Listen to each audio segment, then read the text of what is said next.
The roar of the engine was a symphony against the howl of the wind rushing past his ears. Leaning low over the Ducati, Caleb hugged the tight curves of the canyon road, his body moving as one with the machine. It was a flawless, beautiful turn. Leo let out an appreciative whistle from where he watched, his voice carrying over the engine's dying rumble. He thought Caleb's form on the bike was impeccable. Caleb swung a leg over, stabilizing the motorcycle before pulling off his helmet. His newly bleached white hair was a stark contrast to the deepening twilight. He felt a profound sense of release, a feeling that love or anything like it could never provide. The raw thrill of the ride was his only true passion. Leo, trying to suppress a grin, handed him a can of craft IPA. He reminded Caleb, perhaps unnecessarily, that the Omega he'd been chasing, Zoe, was utterly captivated by Alexander Thorne. Now that Alexander was an enigma, Caleb's chances were practically zero. Alexander. Always Alexander. The name was a splinter under his skin. Caleb tilted his head back, draining the bitter beer in one long swallow. He wondered if the man had been put on this earth for the sole purpose of antagonizing him. Their rivalry was common knowledge within their social circle, but the deep business ties between the Vance and Thorne families meant their feud had to remain a cold war, never escalating into open conflict. A wave of frustration washed over him. He crushed the empty can in his fist. Alexander Thorne. He'd returned from his studies abroad and seamlessly taken the reins of his family's empire, a man of immense status and influence. And then, not long ago, he had undergone a secondary presentation, emerging as an enigma. The fourth gender, a rarity spoken of in hushed, reverent tones, an individual supposedly capable of marking even an alpha. The more he thought about it, the more his irritation grew. Leaning back against his bike, Caleb boasted to the empty night that being an enigma didn't mean anything. He was a top-tier alpha, and one day he would be the one to bring Alexander to his knees. He never finished the thought. A different engine's purse sliced through the quiet darkness of the canyon. A Maybach, its headlights blinding, was approaching them. The sleek, familiar lines of the car sent a prickle of unease down his spine. The car came to a smooth stop, and a door opened.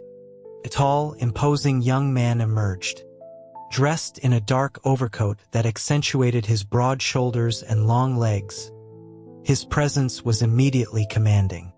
Leo, standing beside him, was visibly startled and called out Alexander's name, asking what he was doing there. Alexander ignored him. His gaze, deep and cold, was fixed solely on Caleb. The pressure in the air became immense, suffocating. There was a dark, unreadable storm brewing in his eyes as he asked Caleb if he was finished playing. Sensing the volatile shift in atmosphere, Leo made a hasty retreat, his own motorcycle disappearing down the road. The night's thrill was officially ruined. Anger flared in Caleb's chest. He surged forward, grabbing a fistful of Alexander's expensive coat. He snarled that he had told him countless times to stay out of his business. Alexander was taller, forcing Caleb onto the balls of his feet to maintain eye contact, a fact that only fueled his fury. Alexander remained unmoved, looking down at him with an icy expression. He questioned the logic of letting Caleb spend his nights drinking and racing through the mountains. His voice was low, laced with a tightly controlled anger, as he asked just how many lives Caleb thought he had to waste. Caleb knew he was right, but he would never admit it. No alpha enjoyed being dominated, especially not by their sworn enemy. The agitation caused his own pheromones to stir, a restless energy building within him. The sharp, electric scent of sandalwood and ozone began to saturate the air around them, growing more potent. A barely perceptible frown creased Alexander's brow.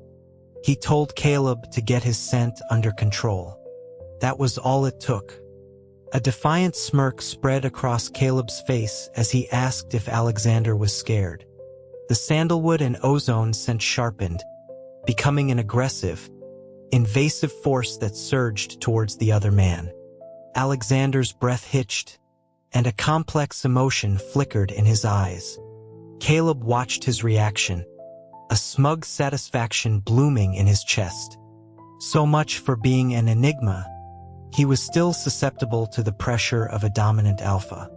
Pulling his pheromones back, Caleb condescendingly patted Alexander's cheek, telling him he'd let him off the hook this time. As he went to withdraw his hand, his wrist was seized in an iron grip. Alexander's strength was immense. Escape was impossible. Caleb looked up, ready to unleash a torrent of curses, but was immediately lost in the unfathomable depths of Alexander's eyes. In the moment their gazes locked, Alexander's throat moved as he swallowed. Then, an overwhelming flood of pheromones, the rich, warm scent of bourbon and old books, crashed over Caleb, piercing his defenses without mercy. He was stunned. His legs gave out from under him, and his body pitched forward, a dead weight falling directly toward Alexander, who caught him with swift, sure hands. He had always assumed he would find Alexander's scent repulsive. The reality was the complete opposite. It was an attraction powerful and fatal. A heat bloomed deep within him, his blood feeling as if it had been set alight by the bourbon scent. Every cell in his body screamed at him to get closer to the man holding him. Instinct, primal and undeniable, told him that this man's pheromones were a perfect match for his own. His breathing grew ragged and shallow. He was mesmerized, completely helpless as Alexander's hand came up to cup the back of his neck. The scent of bourbon trailed over his skin, leaving a path of fire in its wake. Dizziness washed over him, his mouth suddenly dry. His mind was a chaotic mess of raw, unfiltered need. He wanted to hold, to kiss, to be consumed by more of that scent. Alexander looked down at him, and through the haze, Caleb thought he heard a low chuckle. Cool fingertips found the sensitive gland on his nape, pressing down gently. With a soft click, the last thread of his sanity snapped. Control was gone. He lunged at Alexander, driven by an instinct he didn't understand, and then his world dissolved into darkness. When he opened his eyes, he was in an unfamiliar bedroom. Several people in white coats, a medical team, stood around the bed.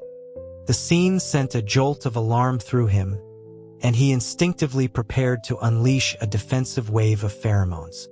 But a gentle hand covered his own. He turned his head and saw Alexander. Alexander leaned in slightly, giving his hand a reassuring squeeze. He told Caleb not to be alarmed, that this was his residence and his private medical team was here to check on him. His voice was soft, and as it washed over him, the memories of the previous night began to crystallize. He had a sinking feeling he'd done something utterly mortifying.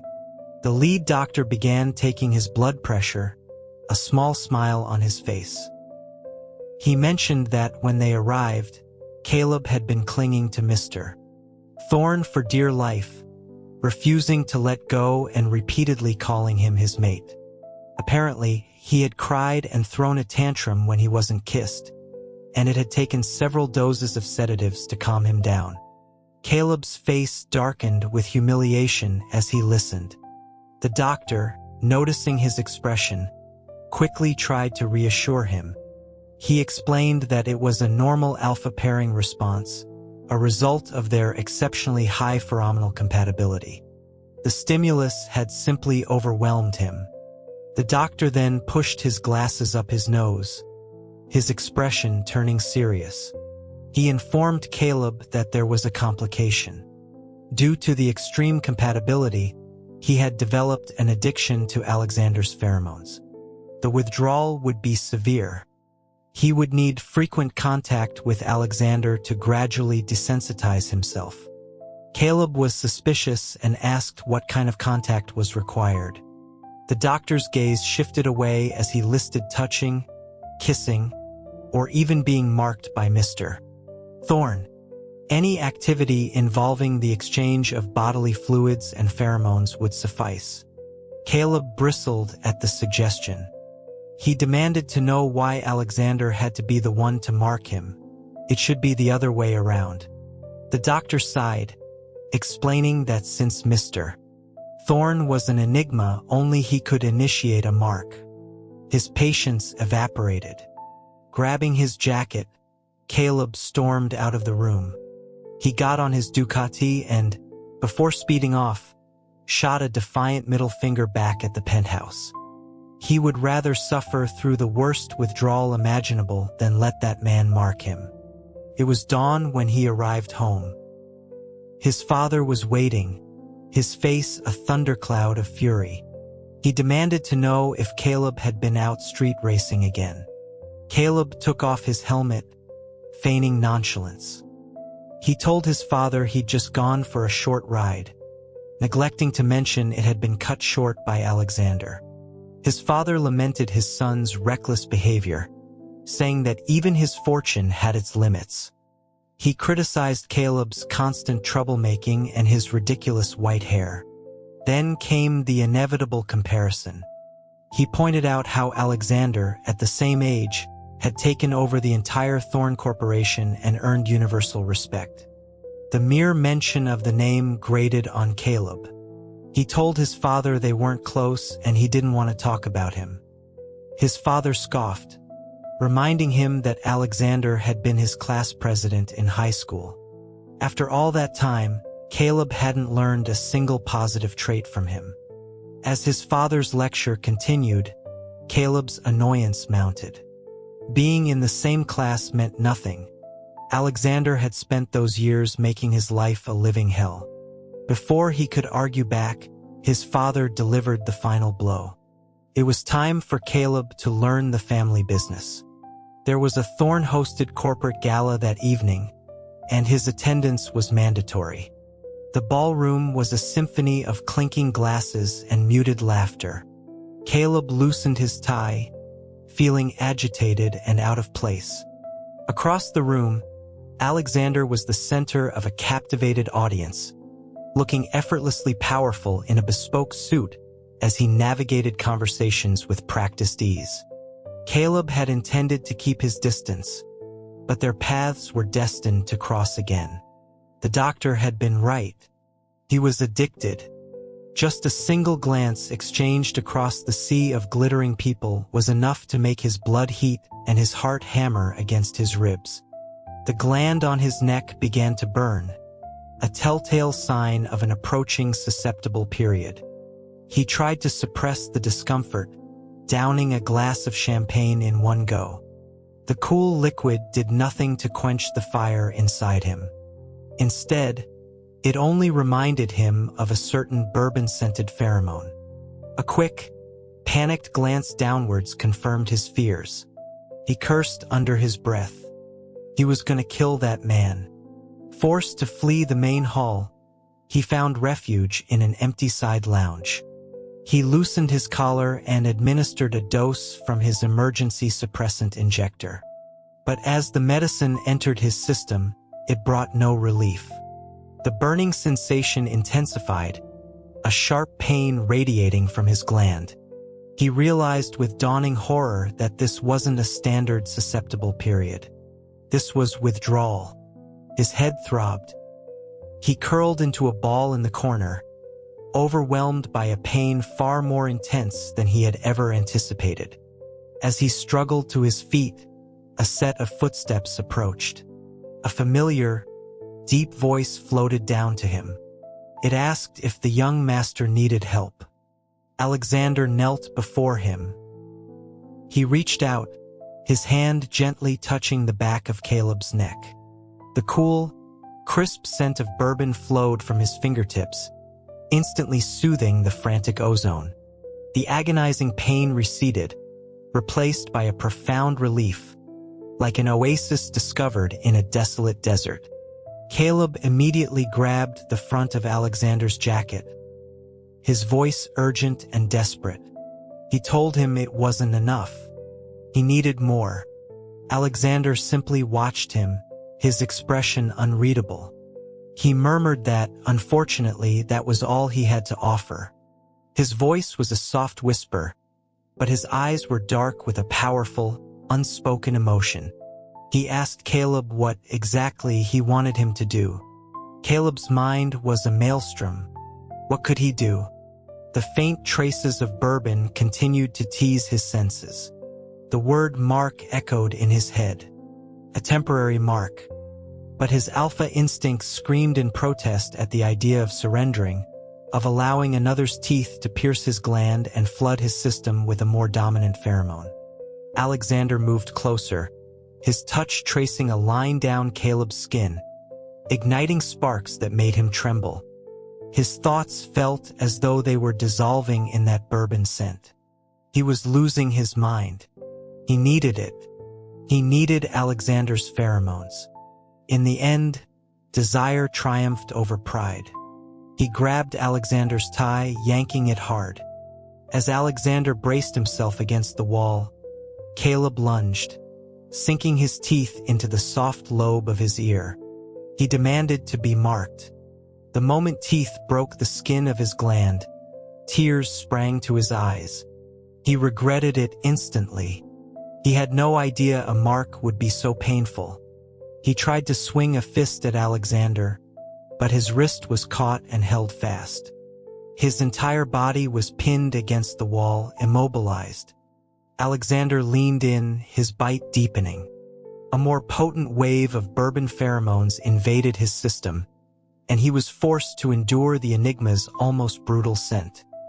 His consciousness began to fray at the edges, and he felt himself drowning in Alexander's presence. After an eternity, it was over. Caleb was exhausted, shaking uncontrollably. Alexander began to gently stroke his back in a slow, comforting rhythm. The gesture felt strangely intimate, something reserved for partners, not rivals bound by a temporary truce.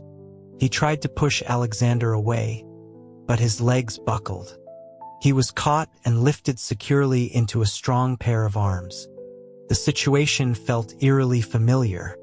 Alexander had held him like this once before, back in high school. In high school, they were famous for being like oil and water. Alexander was the celebrated top student, while Caleb was the rebellious problem child. Alexander had made it his personal mission to meddle in Caleb's affairs. He policed his class skipping, his fights, his fledgling romances. He'd even caught him smoking in the bathroom. Caleb never believed it was just the dutiful class president at work. Alexander was always so aloof and indifferent to everything else. He was fixated on Caleb and only Caleb.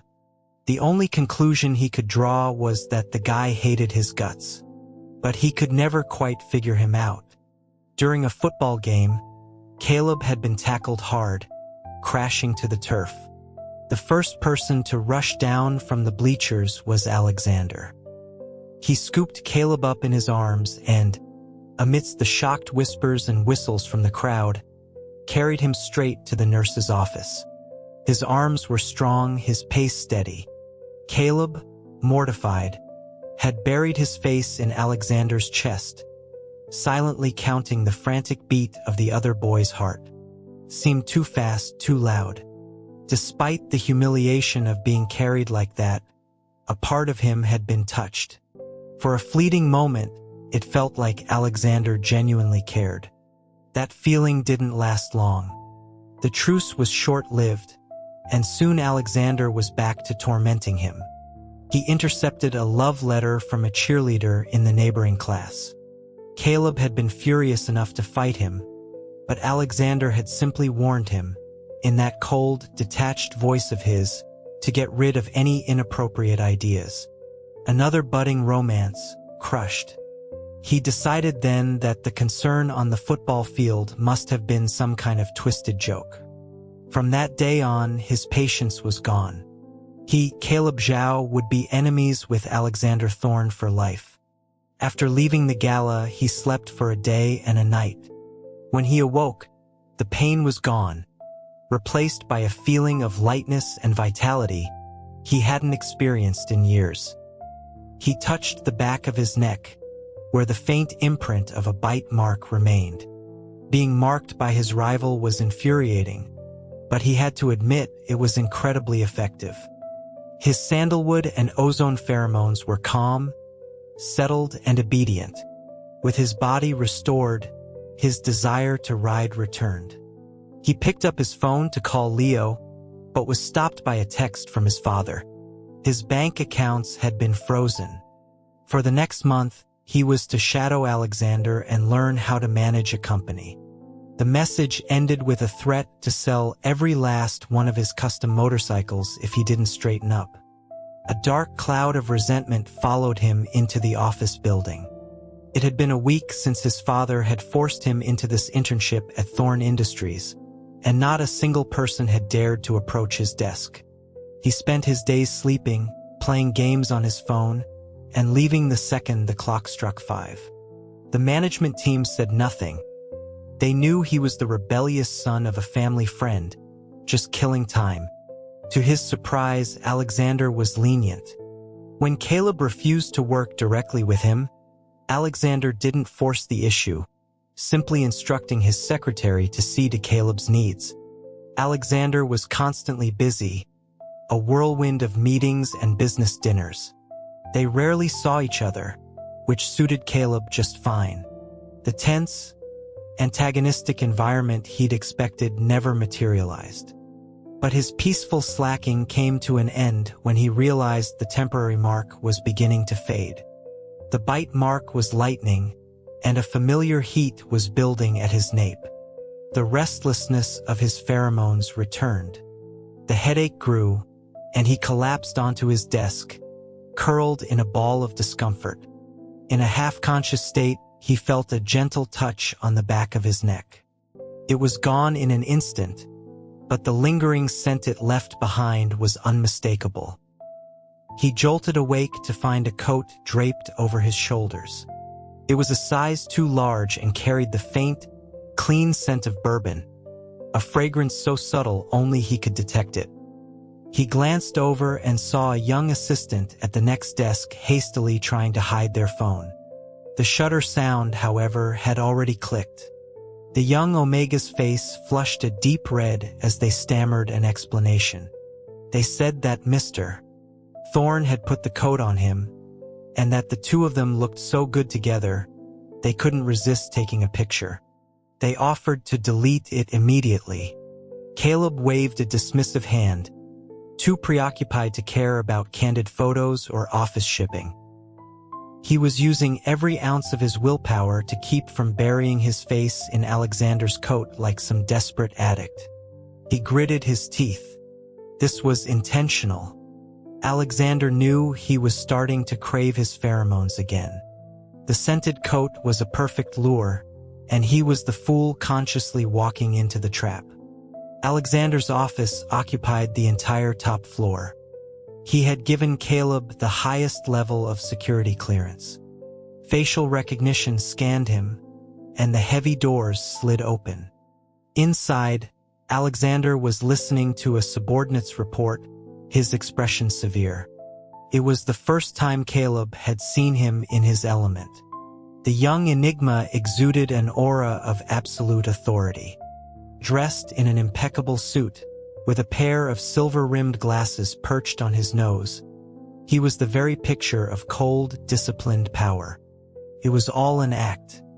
Digging his nails into his palms, Caleb fought against the rising tide of his own pheromones. Alexander noticed him and made a subtle gesture. The subordinate paused, bowed respectfully, and exited the office.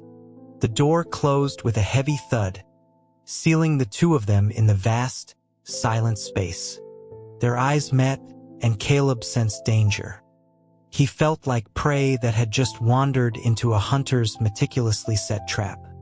Alexander set down the file in his hands and walked toward him.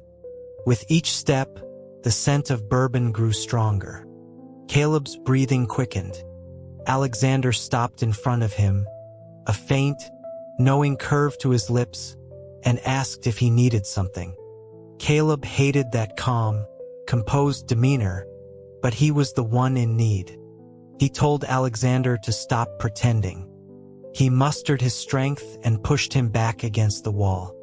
Alexander allowed it, letting Caleb press against him, a low chuckle rumbling in his chest. He murmured that this was the second time. Caleb, his mind hazy from the intoxicating scent, could only manage a broken question in response. Alexander's bourbon pheromones were swirling around him, clouding his thoughts. Desperate, he clung to Alexander and nodded frantically, agreeing that it was a debt he could repay, whatever the cost. He heard another low laugh close to his ear. Through the fog, he felt an arm wrap around his waist, guiding him toward the massive executive desk. A hand closed over his, forcing him to sign a document he couldn't read and didn't care to. His judgment was gone, lost to the pheromonal haze. After scrawling his signature, he turned, willingly exposing his neck to Alexander. He asked him to be gentler this time. The first mark had hurt. Alexander's breathing became heavy. After a long moment, he leaned down and pressed a soft, reverent kiss to the back of Caleb's neck.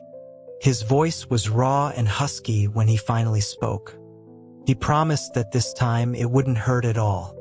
Alexander didn't lie. The second marking was almost painless.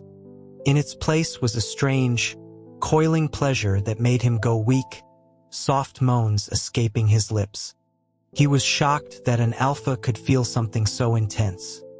He was beginning to understand why some alphas secretly sought to be the submissive partner. After it was over, he lay in Alexander's arms, slowly coming back to himself. Touching the fresh mark on his neck, he asked in disbelief if Alexander had been secretly practicing on someone, noting how much his technique had improved. Alexander laughed, a genuine, warm sound. He adjusted Caleb's collar, his voice still rough around the edges. He told him not to be ridiculous. Caleb was the only one he would ever mark. The phrasing was ambiguous, suggesting a level of commitment that didn't exist between them. But Caleb was too tired to argue. The workday was over. Feeling surprisingly good, he patted Alexander's cheek. He thanked him for his hospitality and said he'd see him tomorrow. As he turned to make a suave exit, Alexander's voice stopped him. He reminded Caleb not to forget their agreement. Caleb froze. An agreement? He looked back at Alexander's unreadable smile and a sense of dread washed over him. He had signed something. Alexander handed him the document. When Caleb saw the bold, red title, he nearly fainted. Cohabitation agreement. He had fallen right into the fire pit. This was no agreement. It was a list of tyrannical rules. Party A, Alexander Thorne. Party B, Caleb Zhao. During the cohabitation period, Party B was forbidden from staying out all night, smoking, drinking, and organizing street races. Any violation would result in a penalty of $30 million. He saw red. He grabbed Alexander by the collar, his voice shaking with rage. He demanded to know what this was all about, if this was all some kind of sick game to him. Alexander's expression remained neutral. He stated calmly that Caleb needed his pheromones, and he had no desire to see him running around with other people while wearing his mark. He leaned in, his voice a low whisper in Caleb's ear. It was, he suggested, a mutually beneficial arrangement. Caleb stared him down for a long moment before finally releasing his grip, defeated. His mind, however, was still reeling with curses. Enigmas were completely irrational. He was just a temporary fix for a pheromonal dependency. Where did this bizarre possessiveness come from? He understood the man less and less. And so, grudgingly, he moved in. Emerging from the bathroom, his mood was foul. Alexander was clearly insane.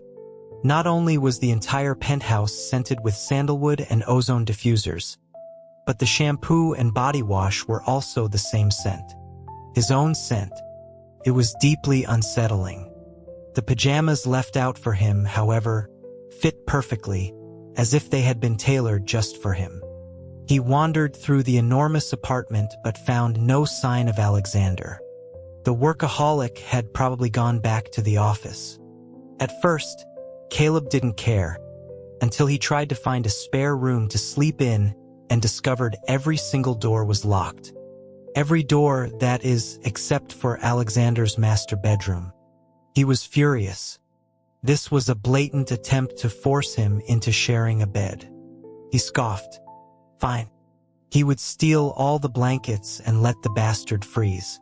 But lying in Alexander's bed, sleep wouldn't come.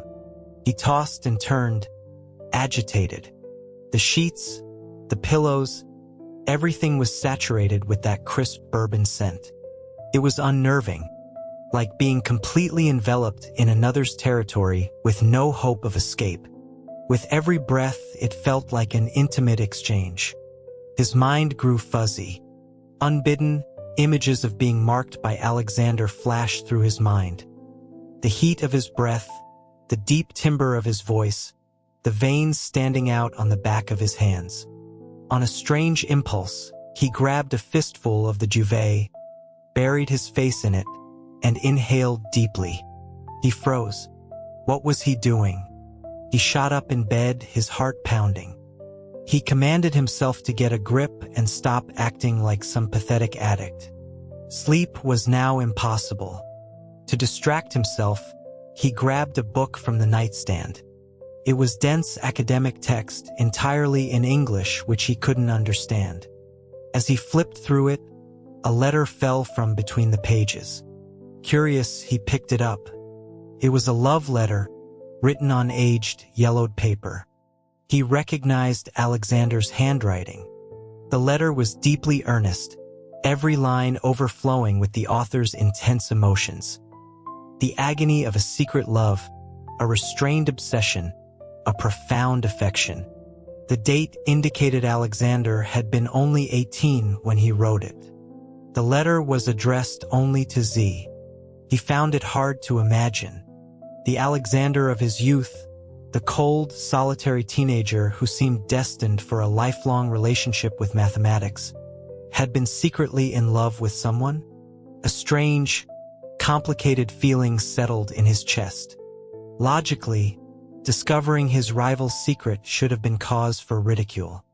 Instead, he felt a dull ache in his heart. Throughout all those years, whose image had occupied Alexander's thoughts?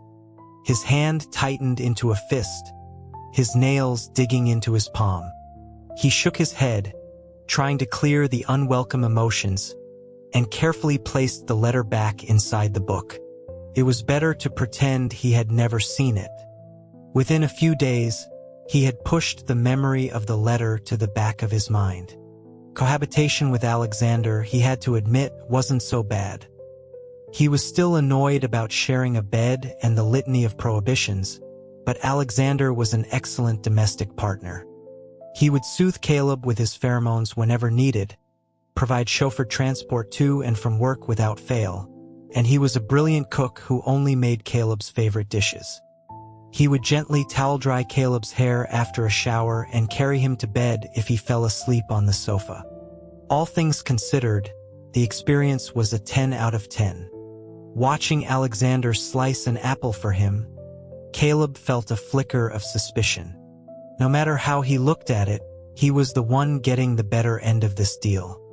Why would his sworn enemy be so good to him? What was Alexander's angle? Unable to figure it out, he decided to stop trying. He accepted the slice of apple. It was sweet. His peace was shattered by a phone call, which he accidentally answered on speaker. A bright, sweet voice filled the room. It was Zoe, asking if he wanted to get together and catch up. Zoe, the Omega he had once been infatuated with. He had pursued her with a flamboyant determination known to most of their social circle. She had never said yes, but she had never said no either, accepting all his gifts and attention while remaining non-committal. They existed in that ambiguous state for over half a year, until Alexander returned from abroad. That same night, Zoe had told him, with tears in her eyes, that the person she truly loved was Alexander. He had been unceremoniously dumped. He couldn't understand why, after rejecting him so thoroughly, she was contacting him now. Alexander had heard the entire call. When Caleb hung up, he found Alexander watching him, his eyes narrowed. He repeated Caleb's name, Caleb, with a sharp, heavy emphasis.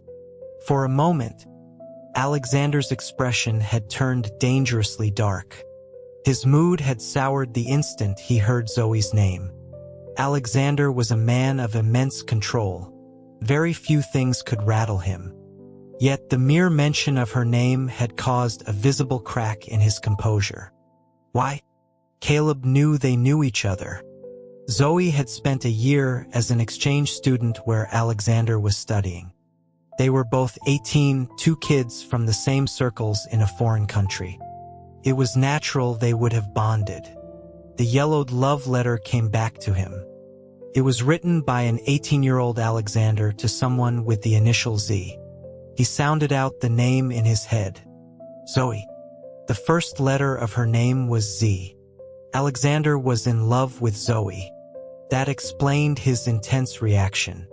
Suddenly, breathing felt difficult. A strange, sharp pain pierced his chest, for reasons he couldn't name. He ended up meeting Zoe without telling Alexander. The venue was a discreet cocktail lounge. Zoe was as vivacious as ever, her conversation flowing endlessly. He used to find her personality charming, like a ray of sunshine. Now he just found it grating. He struggled to mask his irritation as he offered curt replies. Zoe seemed to notice, her tone shifting to one of playful complaint. She told him he had changed, that he was never this impatient before. She paused, a flicker of anxiety in her eyes, and asked if he was actually in a relationship. When he denied it, she visibly relaxed. She smiled, her eyes curving into crescents. She said she knew he couldn't possibly be dating Alexander. The wine in his mouth almost came out. He set his glass down, frowning. He asked what she was talking about. Zoe toyed with a lock of her hair, feigning nonchalance. She mentioned the rumors circulating that he and Alexander were not only together but living together. She said she would set the record straight and tell everyone they were just friends. His grip on the wine glass tightened. Why did hearing Alexander's name make him so agitated? It was true. They weren't together. They weren't even friends. The temporary mark, the cohabitation. What did it all mean? And why was Alexander being so good to him when the person he loved was sitting right in front of him? His thoughts were a tangled mess. Zoe, however, was moving closer, releasing the sweet, floral scent of her Omega pheromones. A clear invitation. Her face was flushed as she placed a hand on his shoulder. She told him she regretted her decision, that she was ready to give them a try. He was momentarily stunned. As she leaned in to kiss him, he snapped back to reality and pushed her away firmly. He told her coldly that he had no feelings for her anymore. Then he stood and left the bar without a backward glance. The night had fallen, and the street outside was quiet. But his eyes immediately locked onto a familiar Maybach parked by the curb, and the man leaning against it. He stood at the entrance, stunned. How did he know he was here? Realization dawned, and his face hardened. He accused Alexander of following him. He demanded to know if it was necessary, all for Zoe. Was he that afraid Caleb would try to win her back? Alexander didn't answer. His face was a mask of cold fury, a storm gathering in his eyes. Caleb's own frustration boiled over. He told him not to just stand there like a statue. Finally, Alexander spoke, his voice dripping with sarcasm. He said it looked like Caleb had a wonderful evening. He started walking toward him, and the sheer force of the Enigma's presence was suffocating. Caleb instinctively tried to back away, but found his back pressed against a solid wall. Alexander trapped him effortlessly, his hand clamping down on Caleb's jaw. His voice was glacial. He smelled of an omega's floral pheromones. Alexander wondered aloud if he needed to be harsher to keep him in line. The grip was painfully tight. The nameless anger inside Caleb ignited. He spat that Alexander was the one in love with Zoe, yet he went to such great lengths to ensnare him. Was it all just to laugh at his rival's expense? Was he the only one foolish enough to have become dependent? Fueled by rage, he stared straight into Alexander's eyes. He asked him if he loved Zoe that much. Alexander was visibly taken aback. His grip loosened as he tried to form a response, but he never got the chance. Caleb grabbed his tie, pulled him down, and crushed their lips together in a fierce, desperate kiss. The second he realized what he'd done, he fled. He twisted the throttle of his Ducati to its limit, the bike screaming down the street. The wind tore past him, but it couldn't drown out the thunderous pounding of his heart. He was going insane. The frustration, the jealousy, the fear of loss, all the chaotic emotions finally had a name. He should have realized it sooner. He had fallen in love with Alexander Thorne. The sky overhead was a turbulent sea of dark ink, with the distant rumble of thunder promising a storm. It was a perfect reflection of his mood. He tried to speed up, but a pair of headlights appeared in his rearview mirror. It was the Maybach sticking to him like a shadow. He cursed and swerved, intending to escape down a side road. But Alexander anticipated the move. The Maybach accelerated, easily overtaking him before executing a sharp turn, blocking the entrance to the alley. Caleb slammed on his brakes. The Enigma was already out of the car, striding toward him. The madman. He could have caused a serious accident.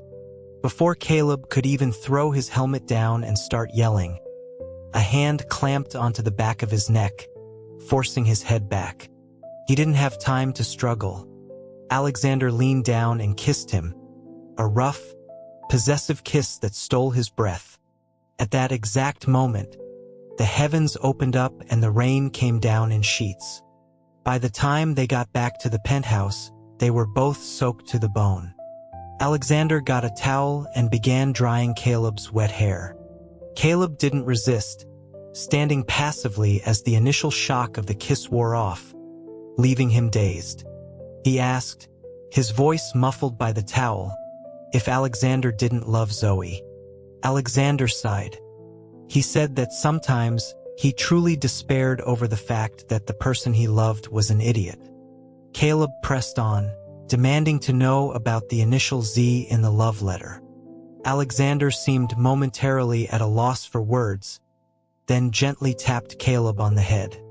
He asked why Caleb never considered the letters in his own name. That made Caleb pause. The yellowed love letter. Was it for him? Had Alexander been in love with him for all these years? Before he could fully process the thought, Alexander gently pushed him away. He told Caleb to go to his room and lock the door, and not to open it no matter how much he knocked. Caleb looked up at him, confused.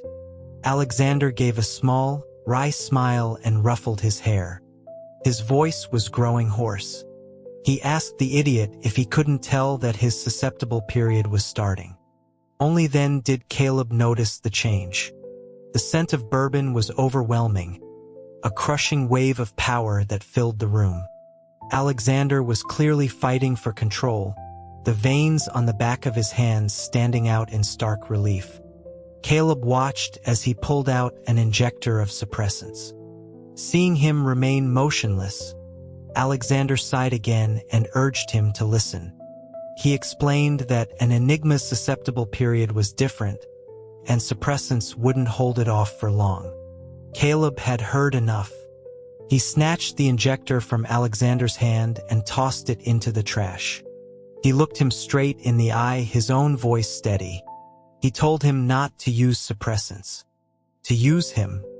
It was only fair, a way to repay the pheromonal debt. Then he stood on his toes and kissed him again. And for your letter, he added, this is my answer. Outside, the storm raged. As his hands were bound above his head with a silk tie, he knew the Enigma was in absolute control.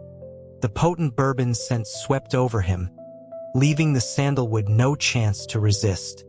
Alexander kept whispering that this would be the last time, a promise broken again and again. As Caleb finally slipped into unconsciousness, a single thought echoed in his mind. Cherish your life and never play with fire. The day they went public with their relationship, his phone exploded. His father was shocked. He had only asked the boy to look after him for a bit, not to elope with him. Leo was in agony. He couldn't believe they were actually dating. He'd been telling everyone the rumors were false. And on his social media feed, a stream of posts from Thorn Industries employees. Oh my God, my ship is real. He was scrolling through the chaos when a pair of arms wrapped around his waist from behind. A deep voice, lazy with satisfaction, murmured in his ear, "Boyfriend, stop looking at your phone and look at me." Caleb didn't move. He asked if Alexander hadn't gotten enough of a look last night. A low chuckle answered him. A hand gently turned his face, and he was pulled into a deep kiss. Fine. Kissing his boyfriend was a pretty good feeling. He turned in the embrace, wrapping his own arms around him. Sandalwood and bourbon, inextricably intertwined. Who would have thought that the two boys who were once like fire and water would end up like this? As they held each other, Alexander whispered that he loved him. So cheesy. What an annoying guy. Even so, Caleb loved him too. The first time I saw Caleb Zhao was at my mother's funeral. I was 13. I stood in a corner, watching the guests offer their empty condolences.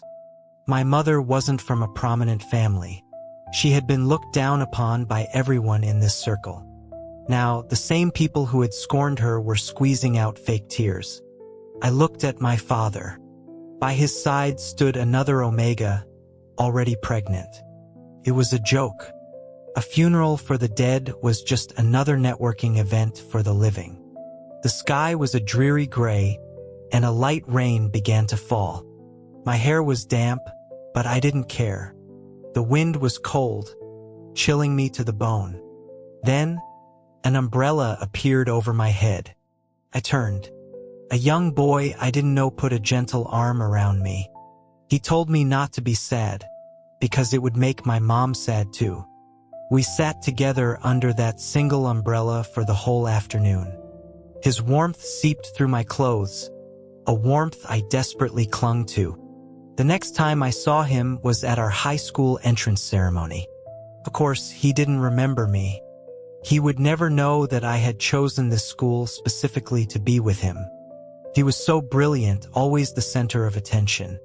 I could only watch him from a distance. To get him to notice me, I tried everything. I stopped him from skipping class, from fighting, from smoking. I knew it would make him hate me, but at least, for the first time, his eyes were on me. On the day I came of age, I wrote a love letter. A love letter to Caleb Zhao. a love letter that was never meant to be sent. After graduation, I left the country without a second thought. I buried myself in work and studies, a desperate attempt to fight the longing for him. During that time, I presented as an enigma. When I received the results, only one thought crossed my mind. Perhaps now, Caleb and I finally had a chance. I returned home without hesitation. Caleb became addicted to my pheromones. In that moment, I had to suppress an overwhelming sense of triumph. I used our pheromonal bond as an excuse, shamelessly luring him closer, day by day, until he willingly fell into my trap. The moment he kissed me, my heart felt like it would explode. I would have died happy in that instant. He will never know that my world was a bleak, gray landscape, and he was the only source of light.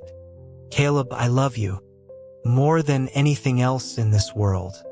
I am always ready to offer you my heart, a heart that beats only for you.